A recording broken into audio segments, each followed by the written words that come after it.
la presse, les médias d'une façon générale, jouent un rôle détestable dans la préparation de l'antisémitisme. Les musulmans radicaux se sentent d'une certaine façon encouragés par ces médias. C'est un problème particulier. Alors voilà, on va débattre aujourd'hui de ce premier sujet qui est la désinformation, la manipulation de certains médias français. Cette rupture de lien qui effectivement s'opère aujourd'hui, on le voit bien, au cœur de la société française est dramatique. Vous avez aujourd'hui en France 3 églises par jour qui sont souillées ou profanées.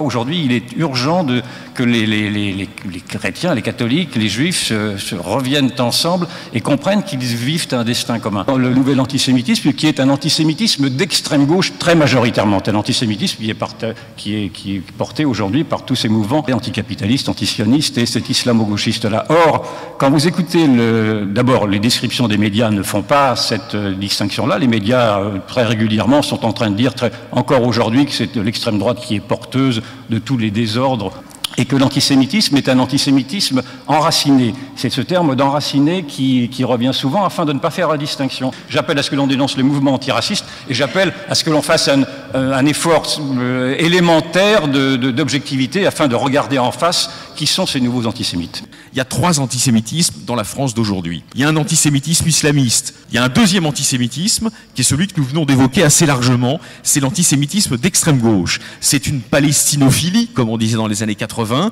Ça donne cette patronne du média qui, lorsqu'elle voit qu'Alain Finkielkraut est traité de sioniste, n'entend pas, est incapable d'entendre l'insulte antisémite caractérisée. Et puis, enfin, il y a un antisémitisme qui émane effectivement d'un fond d'extrême droite. Je pense qu'il est en perte de vitesse. LCI, CNews et BFM sont assez semblables. On est très sensible au pouvoir, quel qu'il soit. Le château comme tel, hein, le trône de fer, c'est ça qu'on regarde.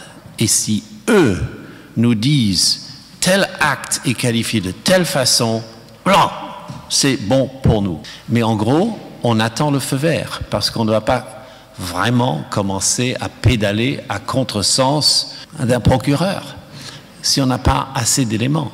J'ai toujours remarqué que beaucoup de mes collègues n'avaient aucune connaissance d'Israël.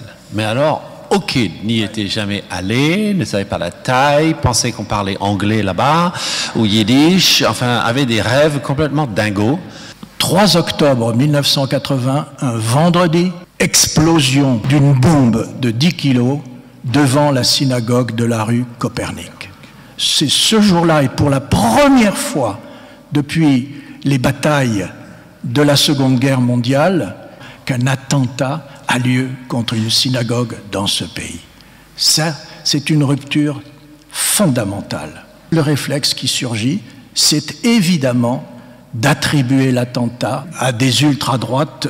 Le gouvernement, d'ailleurs, comme première décision, décide effectivement de dissoudre 2 organisations d'ultra-droite et on croit que les choses sont réglées. Or, nous avons à l'époque un grand rabbin de France et ce grand rabbin Kaplan dit ceci: l'antisémitisme vient d'agir à visage découvert. Il se dissimule derrière l'antisionisme à l'égard d'Israël. Nous sommes il y a 39 ans, et dont l'audace et la malfaisance sont sans limite. Ça signifie que le grand rabbin Kaplan, en ce 5 octobre 1980, a déjà tout dit et tout compris en quelques phrases. Et qui va-t-on trouver ? On va trouver un combattant islamiste palestinien.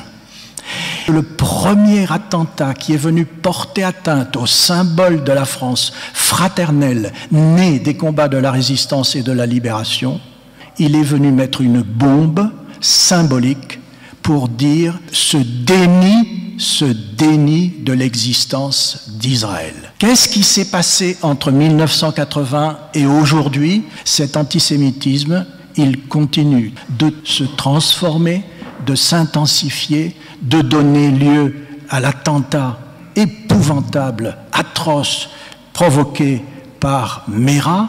C'est ça qui s'est produit depuis 40 ans. Et pourquoi ça s'est produit? Il faut malheureusement le dire, c'est cette tentative d'islamisation de la société française.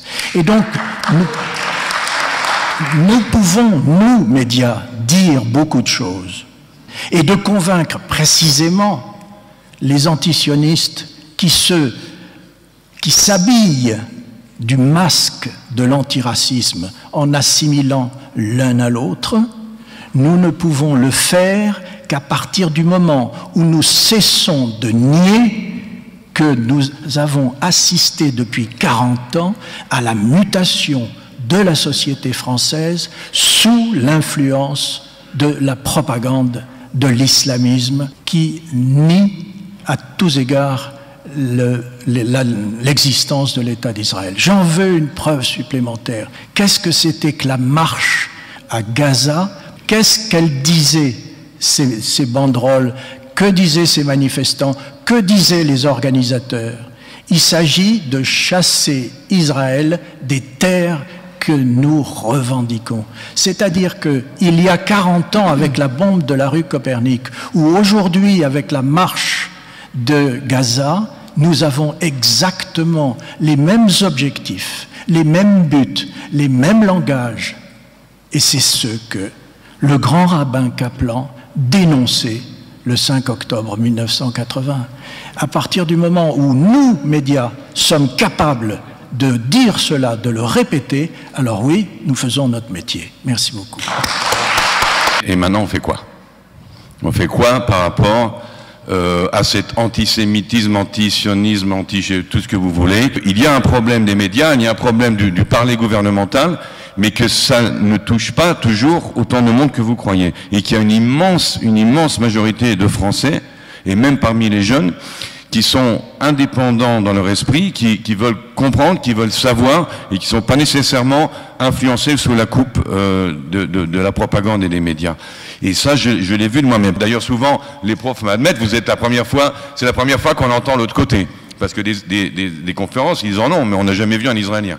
Et donc, quand je vais sortir de cette école où j'ai été si bien reçu, où des adolescents me posent des questions, je les remercie pour leur indépendance d'esprit, parce que quand je vais aller prendre mon train pour partir de chez vous, je vais aller à Relais, je vais prendre un journal au hasard, et je vais avoir envie de vomir de ce qu'on dit sur mon pays. Et à ce moment-là, la question se pose.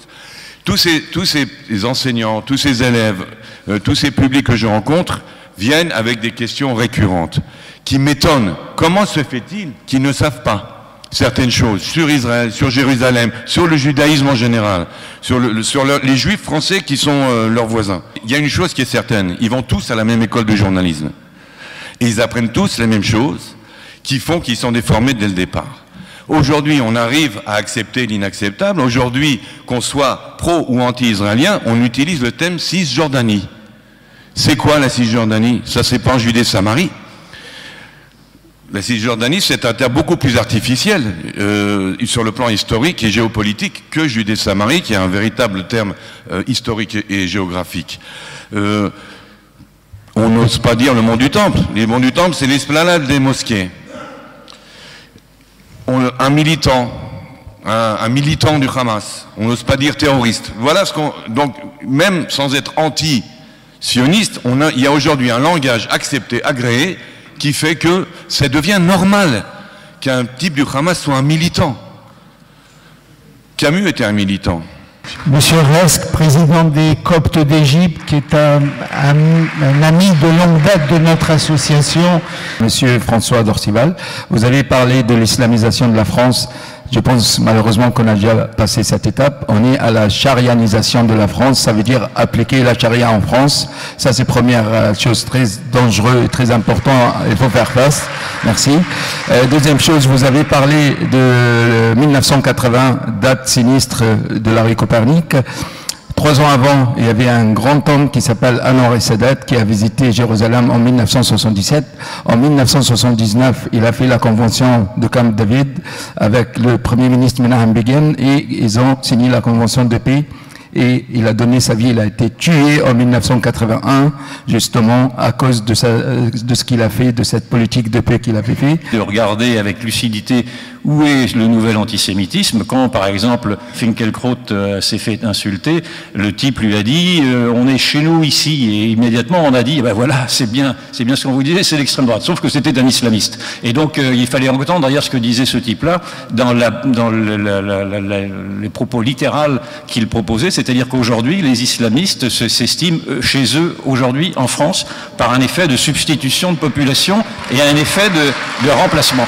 Marianne, avec tous les défauts qui sont les siens, a été un news magazine qui a nommé le néo-antisémitisme à visage antisioniste pour ce qu'il était. Et ils l'ont fait parallèlement à notre journal d'alors, Le Figaro, et à l'Express d'alors, dès l'année 2001, ce qui est, dans un paysage de la presse qui a été par ailleurs, si vous voulez, si retardataire dans la prise de conscience, ce qui est quand même à mettre à leur actif.